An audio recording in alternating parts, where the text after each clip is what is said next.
Ryan Hunter-Reay is your new IZOD IndyCar Series champion for 2012.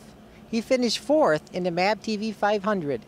Stay tuned for remarks from him and team owner Mario Andretti. A quick look at Ryan's stats for the year: 4 wins, 6 podiums, 1 pole, 153 laps led, and you also won the AJ Foyt Oval title as well. So how does it feel to be the champ? This is unbelievable. I mean, I can't put it into words. The feeling, how hard I had to fight, how we had to fight tonight, how we had to fight at Baltimore. Just this whole thing has not set in yet.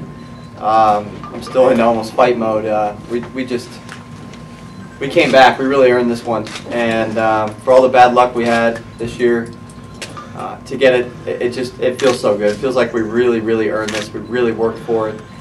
And you know, to get it done for Andretti Autosport, DHL, Sundrop, Circle K, these folks have been behind me, and this is a dream come true. This is what I've wanted since I was 6 years old. So it hasn't all set in yet, but my gosh, amazing. We'll start with questions, Marshall. Ryan, why can't you make things easy on yourself? Why does everything have to be? I don't know, man. I don't know. And I hear Will was close to hit me too, huh? It was really close, huh? No, yeah. but Unbelievable. What a race, though. It might. I don't know how it seemed to you guys, but geez, I was on the edge the entire time, just trying to hold on to the car. And you're right. Nothing could be easy. It was stressful down the last bit, and then the red flag comes out, and then I have to sit there and think about it some more while we had a good rhythm going. It was just, man. Still the relief's coming off. I'm still just taking it all in, but this is just amazing, you know. This is what racing's about. It's what sports are about, and we'll let this one set in for a second. Really enjoy it. Go, Bruce. Ryan, I know that you were quick to wrap the American flag around you. You were the first driver from the United States to win an IndyCar Series title since Sam Hornish in 2006. How important is that for the series? I think, you know, it's important. It's important to me. I'm very proud of my country, and I always have been. I've always looked up to the American drivers. When I first started this whole deal as a fan of the IndyCar Series, a genuine fan, before I raced go-karts, I followed the you know, the American greats, and that really appealed to me. And now here I am on the other side, and I see these kids that are looking up to us drivers, and man, it's so cool being on the other side of it all. I mean, to do this against, you know, the Ganassis and the Penske's and the talent in this series, as even Dario and Will and all these guys have said, you know, I feel like I'm up against the best in the world, and it's just amazing to get it done. I'm running out of words to describe it. Yes, in the very back. Do I get to spray the champagne? I haven't sprayed any champagne. Oh, we'll let you do that. Can I do it now? We've got some willing participants here, so absolutely.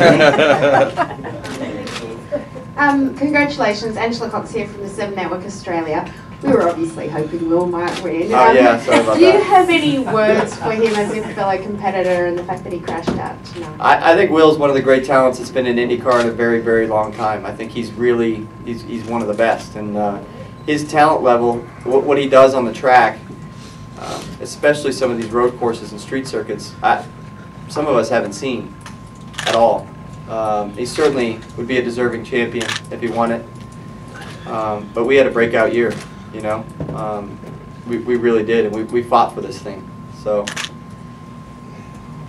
I certainly feel bad for Will ending in the wall like that. They got him out there, and trust me, I was not happy when I heard we have to finish one more position up because they got him back out. That was a curveball I wasn't expecting, but you know, Will coming runner-up quite a few seasons in a row. It's just a matter of time before he wins it. You know, with the talent that he has, and he's certainly great for IndyCar in many ways. Bruce. I'll ask you the same thing I asked Michael and also Will. It seemed like the decision at Baltimore to stay on the dry tires was just the crack in the door that you needed to get back into the championship race. How important, how significant was that decision when you look at it and the impact that it had on your championship? Oh, that was massive for sure. You know, it's things like that where you can come back. You know, decisions like that you have to make the right ones. We made the right one, And then at a time there, we were buried in the field. You know, we had to come through that field, back through it again, and get through some pretty fast race cars up front. You know, Pagenaud and Briscoe to win that race. It took a lot. It took getting it done in the pits, me just being overly aggressive, and the right strategy call. And you know, we did that last weekend. Like I said, we've been riding that wave of momentum that we can get it done when we least expected. And here we were again. We were struggling this whole week. I didn't say it much to the media because I didn't want everybody to know how bad we were struggling, but it was bad. And tonight we put it together, and it's amazing. I mean, the past week has been one of the most one of the craziest weeks of my life. Michael mentioned that this year the team was stronger, you, James, and Marco, and that you guys are such good friends. I know I've talked to some of your teammates, and this year just seemed different for you guys. Talk about your relationship with these guys. Oh, we have a great relationship, and we really do use each other's setups a lot. You know, they're interchangeable, and especially on the ovals. We test a lot. We really throw a lot of things at the car to try and get answers, and James finds something, Marco finds something, and I find something. We kind of put it all together, and that's what we did tonight. And when it mattered most, we put together the best bits of what everybody had, and poof, that was the first time I had driven that car, and trust me, it's different. It was different from what I had the rest of the weekend.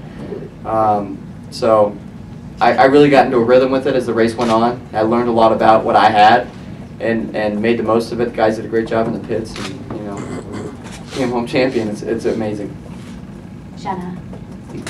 Ryan, I was listening to you on the radio, and on those last restarts, they're telling you, hey, you got to hold your position, and we don't know if Tony's going to help you, and you got to stay focused, you got to do this. What's that like for you in the car? And then on that one restart, I think you got 2 positions there. I mean, and that was the one that they were really seemed to be building you up, talking you up. I mean, did you just go for it? If you could just talk us through that. Yeah, the later stage in the race, we kept adding front wing, which is what we wanted. That was our goal tonight, was make sure we have a car where we can add front wing the whole night. If that happens, you're usually going to be pretty competitive at the end. And that's what we were doing the whole night. It started getting a little loose those last couple restarts, but Michael, you know, once we started getting in that range where the championship's on the line, the nerves in the car, I mean, you have to talk yourself down all the time. You have to constantly say, focus on, you know, hitting your marks. And every lap, those things, you know, we're doing 210, 20 miles an hour out there. It happens fast. And if you have a lapse in judgment just by a little bit, it could be off by you can end up in the wall. And that was the most pressure I've ever had in my life, the past 20 laps of that race. And then the red happened, and we had to sit there and think about it. But yeah, I went into those restarts just going for broke like we did at Baltimore. Just we have to be able to finish in the top 4 or 5 was my thought. And I knew I had to make up the spots early because we were not that great in the long run. So I had to get those guys behind me and hold them up. And then in the closing laps, you kind of had a needless battle going on there with Sato. Was that you couldn't let yourself let up, or were you? Well, the thing I thought about that was that, hey, if we have 2 cars side by side, that means a car behind is not going to be able to follow that close because you're taking up 2 lanes. So, yeah, it wasn't the most comfortable thing to do. Sato was racing pretty tough there, but I was comfortable in the high line, so I just sat up there in the high line. And he was down. I was just praying, please, just, you know, let's have some lane integrity here and get through this thing. But it was a lot of fun all night long. A lot of nerves this whole week. The championship on the line. You try and stay cool. You put on your game face, but you know, underneath it all, it's the biggest opportunity of your life. It's what you've been working on for you know 20 years to be at this point, and it all comes down to a weekend. So. I'm so glad that we're behind, we're past it now, and we're sitting here talking about it. Keith. 5 years ago, you have to admit your career wasn't doing very well. In retrospect, is this hard to imagine? Yes and no. I always believe that if I got the right opportunity and I worked hard enough, that I could be in this position, or I could be in the position to win races. But then you go from winning races to competing for a championship, and that comes with another level of consistency. And I've been saying it. That comes from, you know, continuity in a team that believes in you, in a group like we have on the 28 car, where things are working, and you build on that year after year, and that's why we're in this position now. So you know, just never give up. That's how it's always been for me on and off the track, and it's really nice to have this now to make that all come to fruition. Kay. Ryan, Kay Presto from Cars and Competition. Okay, going back in your early career, you were driving what quote unquote was considered a show car. How did you psych yourself up to keep going, and get to this point? Well, in 06, all of 06 and most of 07, I didn't have anything. I didn't have any ride, and I kept at it, made sure I was at the racetrack, putting a good face on, and telling everybody that would listen that, hey, I'm ready to go if you want to drop me in the seat. And I talked to Bobby Rahal early in 06, early in 07, and I told him, hey, if you ever need somebody last minute to jump in and go, I'm there for you, man. And I got the call middle of the way through the 07 season, and I really credit Bobby for that. I do. He brought me back into IndyCar racing. Great, Jason Rasidlo, AmericaJR.com. Can you talk about your being the first Chevy driver to win the championship since 2002? Wow, yeah, that's true. Very, very true. You know, Chevy's just been awesome the whole year, from start to finish. You know, they've given us the power to win this championship. And tonight the engine was so hot, the temperatures were hot, everybody was having overheating problems. We came in, we stopped in the pit lane, and the temperatures were through the roof. I mean, way over operating range, and still had all the power we needed to go win it, and the reliability. So Chevy's done a magnificent job, and I couldn't be happier to win for an American brand. Kind of a follow-up on an earlier question.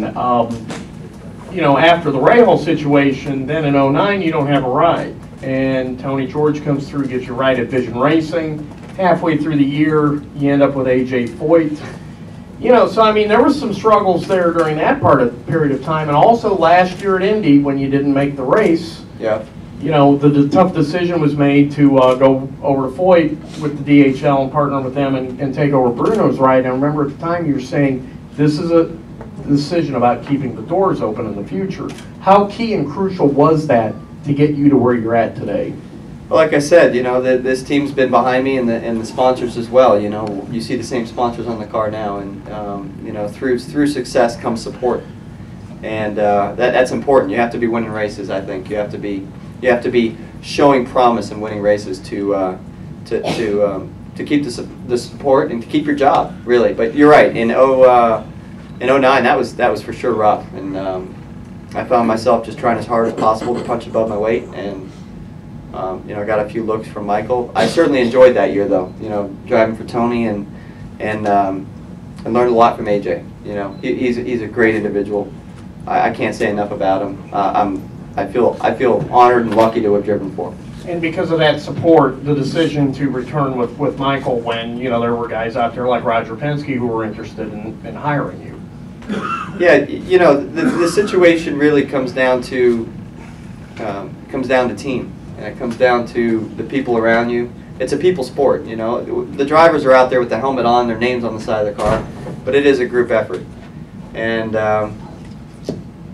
certainly, you know, I was really flattered with the interest that came from the wins and everything else. But I'm happy where I am. I'm happy to be champion, and looking forward to what lies ahead.